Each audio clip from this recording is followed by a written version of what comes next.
Skullsuppose.com. I am Metal Mark here with Mark from Suicide Silence. Hello.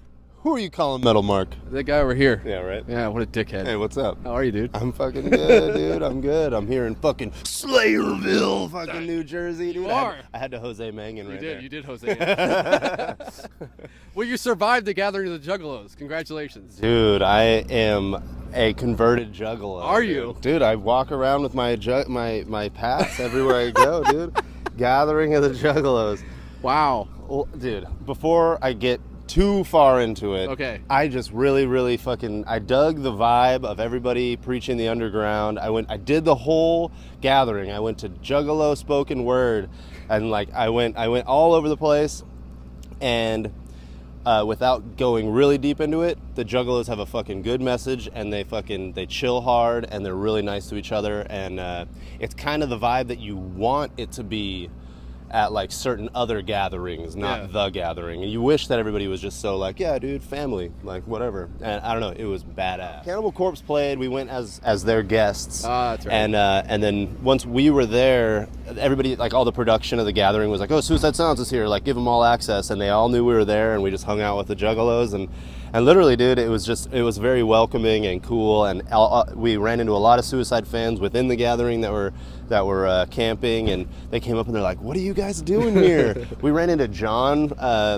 from Pig Destroyer, who I didn't know prior, and he came up to me, and this was early in the morning, and he's like, yeah, this is my 5th gathering. I'm all, you're a Juggalo? And he's all, no, man, like I'm not really a Juggalo, but like trust me, like you'll learn quick. The Juggalos know how to party. And I was just like, okay, well, I'll figure it out. And I did, and at the end of the day, I was like, I want to go for the whole thing. That was a lot of fun.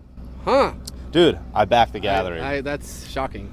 Isn't it, dude? It's I posted shocking about it on my Instagram, and I people saw are it, like, I was oh, like, I can't wait a believe minute. that this guy likes the Juggalos. And it's You're like, not metal anymore. Dude, that's the problem, though, man. Like, that's what makes the gathering so nice, is they aren't discriminating against the people that were there for Cannibal Corpse, and they weren't discriminating against the people that were there for Biohazard the night before. It's a hip-hop festival, but they're not discriminating against what genre of music you listen to, or if you even fucking listen to music. It doesn't matter. And then it's exactly why, like, I posted on my Instagram, and immediately kids are like, oh, fuck you, fuck the Juggalos. It's like, no, like, get rid of that attitude. That's why I dug it. There was no attitude like that. Nice. Well, other than the Juggalos, Yeah. you've been on this Summer Mayhem Festival, which you've done before, but you got a new lead singer and a new record, and seems like you're having the time of your life right now. I am. It seems like all of our hard work and everything, I mean, we were just at such a weird spot, you know, not knowing what the hell was going to happen with music and the band and just like us, and now we're like back together, we're built back up, we're back to where we're very comfortable on a tour like Mayhem, and just having a blast, and you know, get to see, you know, Cannibal Corpse walking around. That doesn't suck. You know, and it's good. It feels really good to be right back where we feel like we need to be. It just makes us feel good, and I don't know, it's just a all around good welcoming back to the road with Mayhem, the new record, and American fans. You know, this is our first time playing in America and Canada a couple days ago. But yeah, we've been all over the world prior to this, and it's just it feels really good to be back. And the American fans put you guys at number 16. Yeah. On Billboard. Yeah. So now that you're rich and famous, and this is your personal bus, I mean, what was your response? I mean, obviously you were blown away, but after all you'd been through, and with the new lead singer, were you just like, holy shit? Everything about it, yeah. I had to really like put myself in my shoes. That sounds weird, but like I was sitting and talking to Garza, or the guitar player, and we were like, dude, like, we did it. Like, we made all the shit around this record, around the band. It's like we had to plan all this stuff out, and it's like now we're kind of done with our plans. You know, we recorded a record, we put it out, we had success with the sales, and you know, or we didn't flop. You know, we were like, well, we were just down with like to move forward with Suicide Silence, whether or not we would lose fans or not. Like, we love the band enough, and we love each other enough to like, let's roll with this again. Like, it doesn't matter if people aren't going to go support us anymore, and lo and behold, more people did than ever before. So it's like, what the fuck? Yeah, we talked about that. Like, we did a phone interview before it came out, and I mentioned that you used to get a lot of shit. Yeah. Talked about you, but now it seems like everybody's like come out and been like, oh, hell yeah, we support you, which is kind of weird, kind of like asshole-ish, but it's cool at the same time, I think. It is, man. It's like, I I don't know how to take it. I take it as it is, and I try and talk to people more now than I ever have before. I always talk to fans, but like now it's like, when was the first time you saw us? Like, what, like, there's so many kids. I mean, I hate calling them kids, but it's like, we're on Mayhem, and I'm talking to these people. They've never seen us before. Yeah. They didn't know about us until last year. And then there's the people that it's like, oh, I saw you guys Mayhem 2008, and it's like, I'm so glad you guys are back. And I don't know, there's just both sides of it, and it's really nice. Yeah. Well, You Can't Stop Me is, holy shit. I didn't hear it when we did the interview. Right. I heard it like a few weeks later, and I was like, holy shit.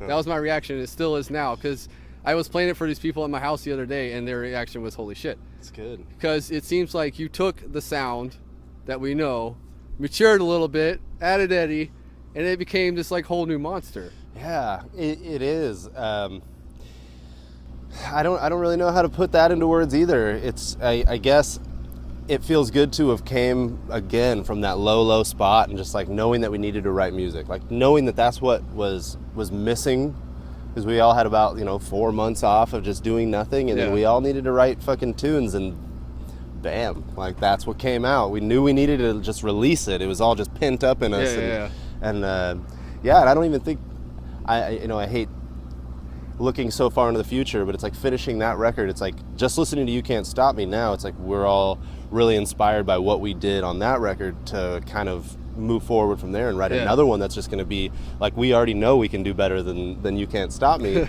just because this is kind of like our first record together, and there's just a lot more ceilings to be broken through. Well, you've already played some new stuff, and like every song is ridiculous. Do you have a personal favorite right now? The first and the last, Inherit the Crown and Ouroboros, the first and last tracks on the record. Yeah. I just feel like we finally wrote a good first song for the record and a good closer that made it feel like, oh, yeah, kind of. That's happy ending. That's why I always say, like, just listen to the whole record from start to finish. But nobody does that anymore. Don't kid yourself. Nobody fucking does it, man. I know. You can't even write like a song that has like a seamless transition into another song, because the fucking label doesn't want, well, not Nuclear Blast, but they don't want to do it, because it's like, oh, but the iTunes single, everybody's gonna go buy the iTunes single, and then they're not gonna know that it's a seamless transition to the next song. It's like, who cares, man? It's the art. Make the two songs together. Oh, what can you do? I know. Yeah. Well, you released a hilarious video. Oh yeah. And the ending was quite phenomenal. Yeah. I really like learning on Mayhem that we did do that for ourselves, and everyone's like, oh yeah, the skin flute tryout guy is really funny. It's like, really? Yeah, you don't even know, man. That's Jason Mewes. So is he gonna be in all the rest of the videos? He's gonna be like a recurring character. We should just get him in every video. Yeah. Maybe like the Alicia Silverstone of Aerosmith. Yeah. There you go. Yeah. No, dude. So she's a lot better looking now. I don't know. Jason's pretty cute. He can't. No, I've been telling everybody, like, how'd you get Jason? And it's like, well, we ordered a male stripper to celebrate the end of the shoot, and Jason showed up, and we thought we would just fucking roll. He hasn't been doing something in a while, so yeah. That's fucking funny. Yeah, dude, that music video was really funny. We had to do it because we had the idea of making it all dramatic and making it like, oh, the walls are closing in, and just something that will kind of throw back to the You Only Live Once video as well. And then we're like, but it can't be so serious. Like, we can't die at the end, we can't. We got to do something, and then that's what came out of it. And it just ended up being really funny. Do you have plans for another one yet? Another video? Yeah. We have a couple of ideas, but we're trying to figure out how to integrate. We want to make, none of it matches with the lyrics, like we're trying to make really good videos, but it's like, how do we make that work with the songs we have? True. We just want to make funny ass fucking videos, but it's like, how do we do that? Like, how do we, I don't even know. I'm not even high I can't and watch Monty Python, and then something will come in. Yeah, that could work. No, we have some really good ideas, and we've had them for a while. But we just got to make them work with a song and like make a story where it lines up, so we can make shit that's just fucking like wacky. I don't know. Very cool, man. Well, for the rest of the year, obviously after Mayhem, what are the plans? Just touring your balls off again? Honestly, we're gonna take after this about a month and a half off. Maybe we'll make another music video. Hey. We're gonna have a little bit of off time, get more gears rolling for things while we're off of tour, and then we have a headlining tour in November in Europe, and we will be announcing another tour, possibly in the States, as soon as Mayhem's over. And I bet you already know what it is. I might. Yeah, you do. All right. Yeah, but we're gonna be wherever you are. We're gonna be. That's like the goal, you know. We want this Mayhem and these side shows with Cannibal. 30 minutes and 40 minutes is not enough. No. We will be back, and we'll have a full. What is the word that Dan Kenny asked? A smorgasbord. We'll have a smorgasbord of tunes to play, and yeah, we want to play as long as we possibly can. So You should play the full record. yeah, the new one, that would be really, really cool. But we are not a progressive rock band, and we're not going to come out playing our entire new record in its entirety. Damn. You know, we're that band. Are you that kind of guy, though? You went and saw your favorite band, and they had a new record, and all they played was new stuff, and you're Yeah. like, dude, why didn't they play this song, this song, this song, this song? We're never going It's to be a cool that band. idea, but then once you see it, you're like, shit. Exactly. I hate to say it, Opeth is like one of my favorite bands, but it's like when Heritage came out, that's all they played. I saw people fall asleep to that show. I dig that record with I like Mastodon. Yeah. No, with Catatonia. Oh, okay, yeah. I didn't catch that show. Yeah, it was a slow night, I would Yeah, say. Catatonia. I love that. I love that know. music. It all kind of sounds like Damnation. But True. Yeah, it's good. Yeah, it's a good album. Fucking Anyway, metal, bro. we'll let you go back and listen to your prog metal inside. Do you have any final words for the fans out there? We fucking love you. We love Metal Mark. Hey! If you haven't picked up You Can't Stop Me, go pick it up. You know, we put our fucking heart and soul into it, and we did it for you, and hopefully you appreciate it. So, thank you. Thank you very much, Mark. As always, you can't stop me out right now. Nuclear blast, buy it, spell it, cut it!